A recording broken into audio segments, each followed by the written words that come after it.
Hello there, I'm Brad Parsons, And I'm James Briant. and we're here to give a brief review of Dragonfire, which is a Doctor Who serial played by Sylvester McCoy as the Seventh Doctor. Yes. It's his fourth serial and the final one in the first season that he did, which was the 24th season. First off, we'll talk about the plot. Basically, the Doctor and Mel are on a planet called Iceworld, which is a space trading colony. And It's basically a huge shopping centre. It is, that's basically An evil shopping centre made of ice.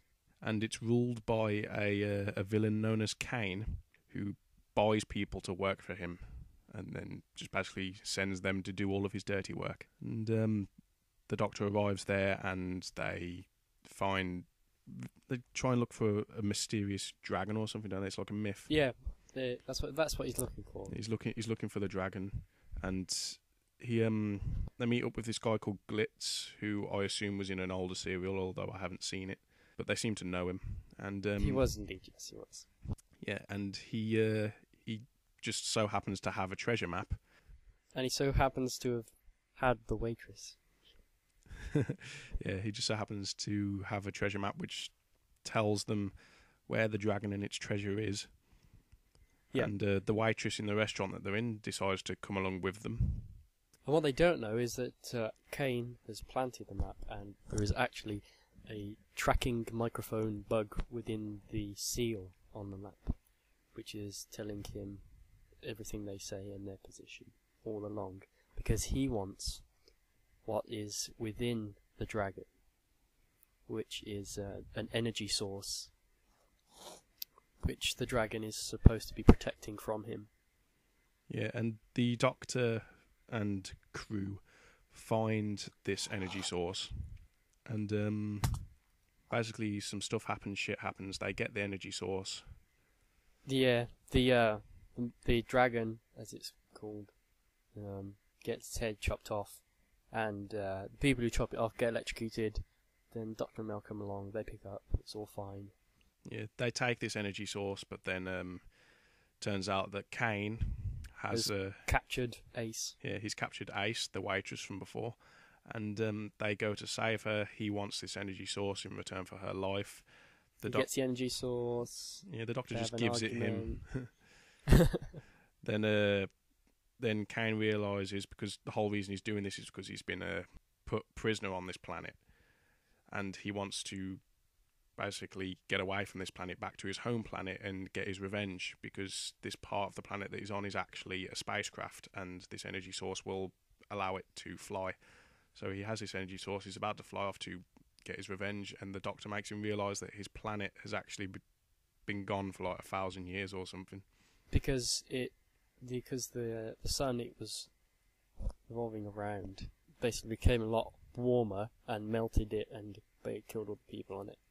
It actually went to supernova. So basically everything went there. Yeah, so Kane decided to kill himself, and then everything was fine. And then Mel left, Yep. and Ace came along. That's the end. Yeah, that's as brief as we can. Yeah, the acting. The acting in this serial wasn't particularly great. But having said that, it was a lot better than the acting in The Time in Irani. Yeah, that has still got to be the worst one that I've ever watched. But sticking to the serial that we're on now, the acting in this one was it wasn't terrible. It could have been better. Sylvester, he definitely improved since the first one. Yeah, but I'd say it's still just below the level of tolerable. It was still kind of annoying. Yeah, and Ace was a little bit annoying as well. Yeah, with her catchphrases. Mel seems to have become a better actor. Yep. Since her earlier ones. I still don't like her too much, but she got better, whereas Ace was not really that Ace when it comes to acting. Ace! Yeah, I thought the acting in this overall was pretty bad, but not as bad as it could have been. Kane was good. I liked Kane, yes, Kane. Now that you mentioned him, he was played pretty well. I quite like Kane. Other than that, though, as mass murderers go. Yeah. the sets used, they They're pretty good. yeah, they I weren't thought. actually too bad. I quite like the sets. You could really feel that it was cold there. Sort of colours that they were using. They've got some pretty cool corridors and Except for the occasional wall of ice, which was really a curtain, but yeah. other than Well, that, was it a curtain? I thought it was just a painting. Anyway, there was a bit in there where you could see it was a curtain because it was sort of billowing, but the models, they're pretty cool. I quite like the docking spaceship, Yeah. unlocking animations. They're pretty cool. that was pretty good. Yeah. The alien itself, the dragon, really. Dragon, yeah. Well, Not- it was not alien. It was sort of. Everything's basically- alien on Doctor Who unless you're on Earth. But in this case, it was based off It was Right. based off Alien, yeah. Alien. The film series Alien. It was based off that and looked a lot like the alien from that film series. With its elongated head and all that sort of stuff. Yeah, and big spine. And its lasers. I don't see why it was a dragon, why they thought it was a dragon. I don't know, but I quite liked the dragon though. I mean, it wasn't really a dragon, but I liked it. It's kind of nice. It was a nice sort of thing. Only hated one person and all the people who followed him. Yes, the dragon turned out to be a good guy in the end, and for this he died. Yeah. So there's a lesson for you. But The bombs, they had some... Ace had some... what was it, like deodorant can bombs? like deodorant cans which she'd filled with some kind of nitrate or something. Yeah. And she Some could sort have of just nitrocellulose. got a gun and it would have been so much simpler. Yeah. Or even you could probably just get some grenades. And the process of buying grenades off someone would probably be a lot easier than getting several deodorant cans and filling them up yourself with nitrate. They did have some guns in there, and they were pretty big. Yeah, I quite And like they the were- guns they were a except bit for when they plain. cocked it. Yeah, they did a shotgun sort of cocking of it, and that was Yeah. It's like degraded. the gun itself looked pretty cool and futuristic and everything until it turned out it was pump action and that just made it look cheap. But Yeah. other than that, I quite liked the gun. And as for the Kane's People's Army helmets, well, what can we say?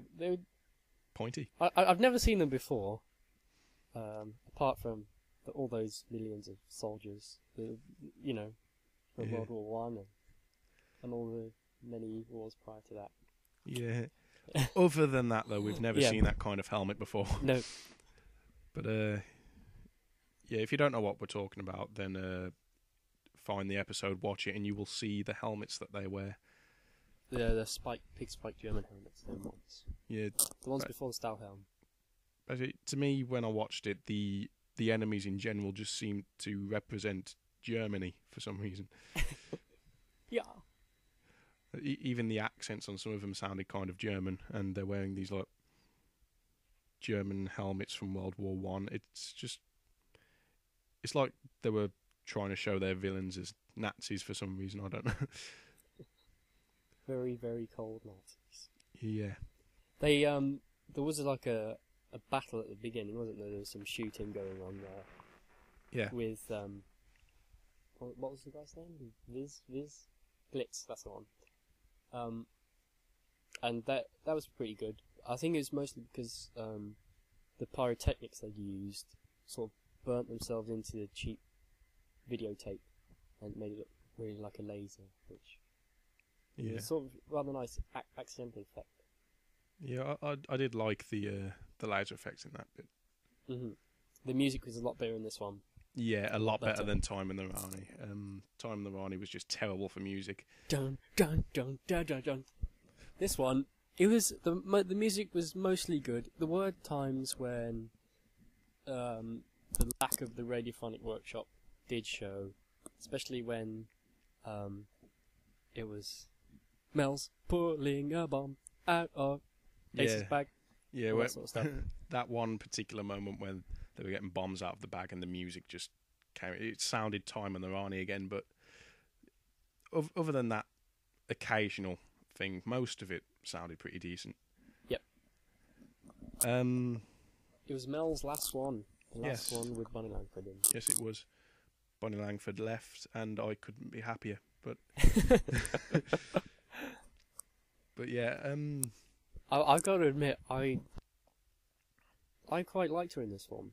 she was better in this one than she was in the earlier ones. But Yeah, she actually did something useful and sort of stopped Ace getting lasered and threw some bombs and stuff. But they did manage to get her to scream again. Yeah, she did scream again, which was really terrible. You know, they couldn't give her one last which was part of the cereal without first screaming. cliffhanger. She had to scream. Yeah. Had to make my ears bleed. And it was the first one with Ace in. Yeah, the first one with Ace, who seems to be an expert with nitrate bombs all of a sudden, even though Mel was bombing people with them better than Ace was. Yeah.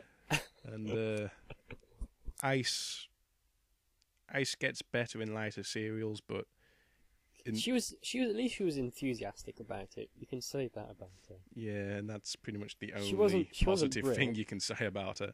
She wasn't brilliant, nor were her catchphrases. She wasn't well Brill. I didn't think she was that Ace. Or anything. It's just the catchphrases really put me off. They did. Basically, her catchphrase, she has two of them. They are Ace and Brill. Her actual name isn't Ace, her name's Dorothy, but she says that people call her Ace, even though I've never seen her with a friend on there. I think she just calls it herself. Yeah. What's your name? Ace! Are you sure? Brill! Ace is getting there from the 20th century. I didn't really like that storyline of her accidentally mixing the wrong chemicals and causing a time explosion which left her on that planet. I thought that could have been explained a lot better, and perhaps I would have been alright with it then. Yeah, but I think it does actually get explained more in a later serial. Okay.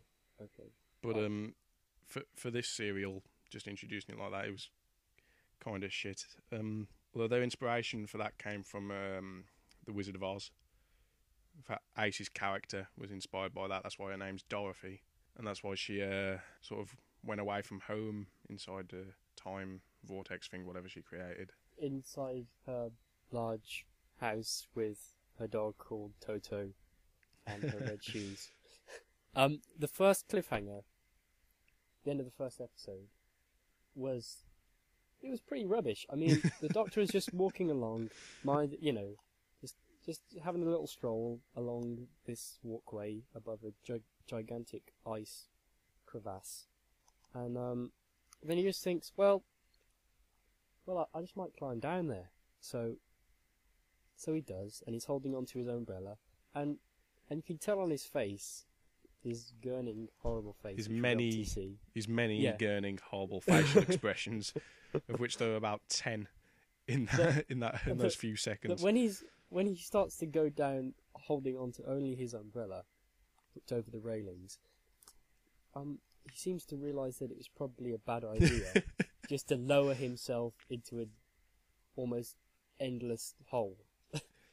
Yeah, but I don't know what the thought behind that was, but he was looking for this treasure, just walks along on the side of this crevasse. He's like, I know what would be a great idea. I'm going to dangle myself off here. I wonder if I can reach the bottom. Maybe if I'm holding on to my umbrella, I might be able to touch the bottom. Might just be able to get low enough to reach the bottom of this endless pit.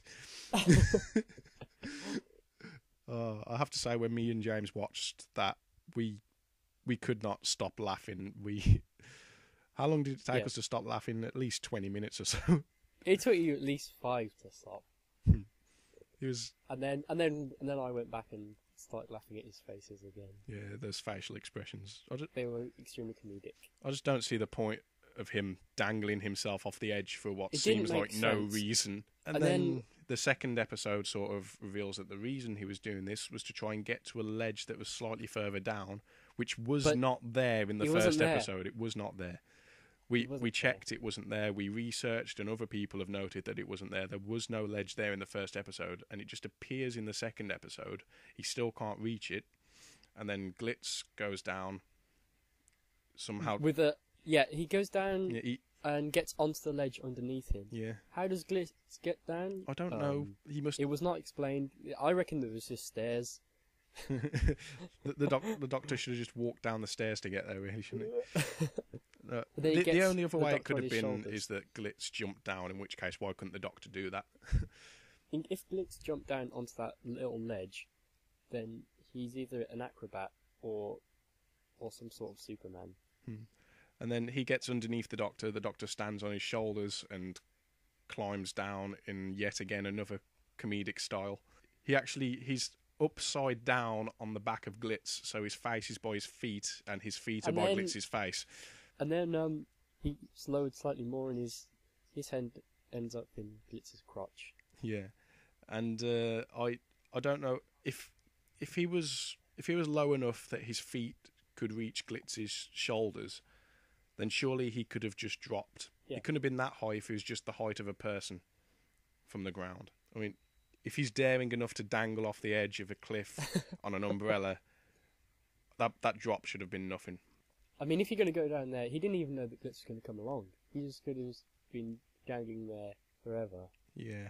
But anyway, moving on from that cliffhanger, because if we keep talking about it, we could be here like for hours just talking about how shit it was. So we'll move on. Let's talk about when the people who work for Kane tried to kill Kane because they disagreed with him, and they realised that because Kane is like this person who freezes people, is like this ice man type thing. They realised that heat would kill him because he has to keep going into this freezing chamber to keep cooling himself off every now and then, because even this ice planet gets too warm for him. So they try to assassinate him by this guy with a mustache. He goes in and he turns up the heating in the room. In his little coffin, Dracula style. Yeah, they did try and portray him as an ice Dracula, really, but he's in this little ice and he's heating thing up there, and then he just gets up and freezes the guy and kills him with his hands. I mean, I would have thought if you're going to try and kill someone, you're not just going to stand there facing in the opposite direction. No, it's like I would have expected him to wake up at some point when he starts to like melt. Yeah, he's in this freezing chamber thing, and he just opens the lid and gets up. You would have at least like held onto the lid to make sure he couldn't do that, sat on it, put a brick on it or something. But no, he just leaves it there, not realising, hang on a minute, he might get up and kill me. I doubt he's going to be happy about what I'm doing. And that's exactly what happens. He gets up, he kills the guy, and he turns the heat pack down, so that whole assassination attempt was for nothing, and now there's no more guy with a mustache because he's dead. Which we're all sad about. Yeah, because I like that mustache. Yeah, and he had a hat to go with it. Yeah, I don't particularly care for the guy that the mustache was attached to, but the mustache is now dead, and that saddens me. Another thing we should talk about really is the restaurant. He said Kane sends his frozen army in there to try and get everybody onto Glitz's spaceship, the Nosferatu, and they just go in there. They start shooting about the place, and they clear everybody out, shoot a couple of people. Shoot a couple. It was it was a massacre. They killed everyone except for this child and her mother, because the mother wasn't in the room at the time, and the child was conveniently sitting underneath a table before they even entered.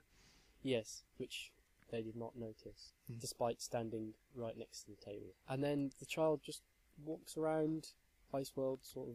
She's not fazed by it, not fazed by the fact that she just witnessed like an armed attack on everybody and she can't find her mother. I don't think there was even a single camera shot on there where she didn't smile. No. Then she just walks up to the dragon, smiling. The dragon picks her up, being all nice there, gives her a little cuddle, takes her somewhere, drops her off. I don't know what the reason for that was. He takes her back. She's in that restaurant after the massacre. There's just a load of dead bodies around her. She finishes drinking her milkshake and then just walks off holding onto her teddy bear, lies it down, puts a blanket on it. She's just playing around like a normal child. She doesn't realise that everyone has just died around her. And then Glitz meets her mother later on, and she's asking if he's seen her. He says no. I mean, I would have thought that one of the things on your mind at that point would have been the fact that your ship had just been exploded and that the entire population, apart from her and her child, had just been killed on it. I thought you'd have mentioned that, at least in passing. Like, oh, did you hear about that massacre? I mean, for all he knows, the child could have been killed in the massacre or could have been on the ship. He could have at least, referenced the fact that a massacre just happened, just so that the mother would know that there's a possibility that her child is in danger, rather than just saying, no, I haven't seen her. Also, what happens at the end? When the mother is so stupid, though, because she doesn't even realise that there's been a massacre. I mean, fair enough for a child. I mean, what's going to happen to them? They're just going to be alone together. Well, it's bad enough that the child doesn't realise it when the child was right in the middle of the shooting. But an adult would have known by now that everyone's dead. That's women for you. I mean, she would have at least gone back to the restaurant where she left her child and realised that the child wasn't there, and she would have seen dead bodies around. And she just doesn't seem fazed by it either. So, like mother, like child, I suppose. Also, what for me possibly made this serial was when Kane learns that his home planet has been destroyed and he realises there is no hope for him. He opens the window, lets the sun in, and his face is shown to graphically melt. Which I thought was amazing. It was. It really was. It was so graphic. It was like if you've seen Raiders of the Lost Ark, the first Indiana Jones film. It was like that when they all melt in that. Yes. It was like that. Yeah. And it was so graphic, especially for Doctor Who, which is it's a family show, isn't it? Really. Yeah. But it was so brilliant. I loved that bit. That was the best part of the serial for me. Fantastic. And you should be able to see that down there. They have to be the best effects in that serial by far. That melting bit. They were fantastic. Probably the best effects in that season. Quite possibly. And better than any effects that Colin Baker could have ever wished for. Yeah. Poor Colin. Shame he's rubbish. Then, after that's all gone, and he's dead, and they all go back to the TARDIS, and Mel says that she wants to leave, and the Doctor is... Well, he seems to be, like, he's not really bothered. He's like, fine, whatever, fine. All right then, bye, go, see ya. And she's trying to... Just let me say my piece, and he sort of bullies her out of saying it. Yeah, he doesn't let her say her final piece. Like, she's been with him all this time, she's going to go now, she might never see him again, ever, and she just wants to say some final words, and he just doesn't care, he doesn't want her to, he's just like, no, don't say anything, just go. I mean, the Doctor seems like a real douche then. Yeah. And then Ace comes in, and the Doctor allows Ace to come on his ship with him, because Ace wants to go to Perivale with her Glitz, and then the Doctor says that she can go to Perivale with Glitz, taking the straight route, or she can go the scenic route with him. But remember, like Mel said, if she went back to Perivale, it won't necessarily be in the 20th century. Yeah. And basically all of her family could be dead. And Perivale might not even exist anymore. Like she's from the 20th century and they're in a different time now. So like she got to that planet through that experiment, so she arrived there in a different time. So obviously the Doctor needs to get her back there at the time that she left. So she goes in the TARDIS with the Doctor, and he allows her on there, and he says that he's only got three rules. Yeah, she can come on the TARDIS with him as long as he follows these 3 rules. And the first one was that he's in charge. Yeah, she has to do whatever he says. He's in charge. Yep. The second one, she keeps calling him the Professor throughout the whole thing. He goes, I'm not the Professor, I'm the Doctor. And what's the third one, James? The third one is, well, he said he'll think that up by the time they get back to Perivale. Yeah, and it's like, I'll think that up by the time we get to Perivale. And then he puts on this raping face. He's just got this creepy look on his face, sort of raising his eyebrows at her as if to say, the rule might be something sexual. If I was going to be the Doctor in that particular episode and I had to think up 3 rules of my own, it would definitely not be those 3, because that was just kind of shit.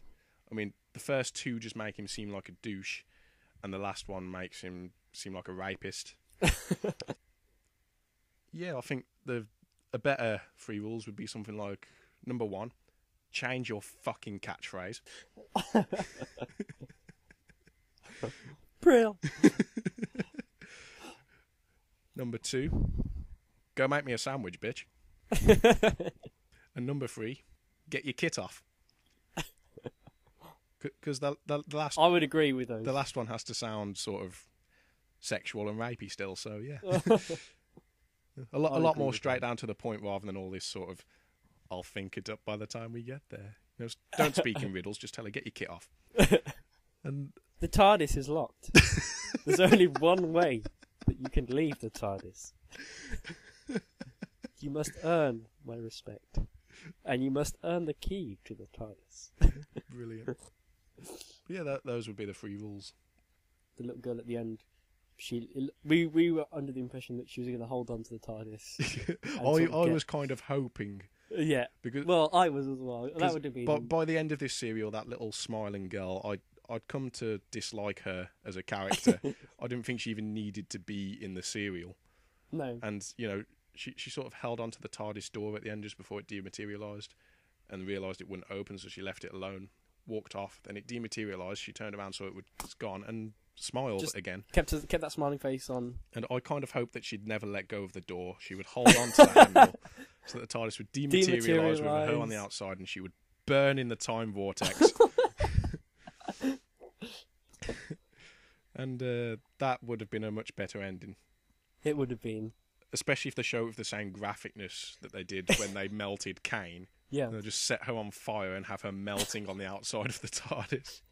Perhaps that would be a little far. This little smiling child, so happy, full of life. She just melts away while the teddy bear's still asleep.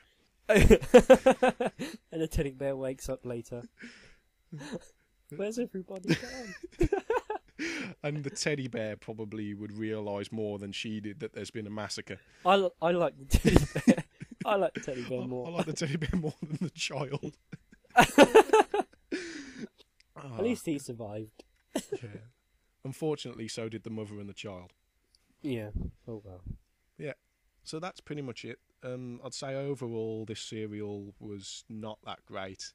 I think it's still worth watching. It's worth watching if you want an episode that you can laugh at.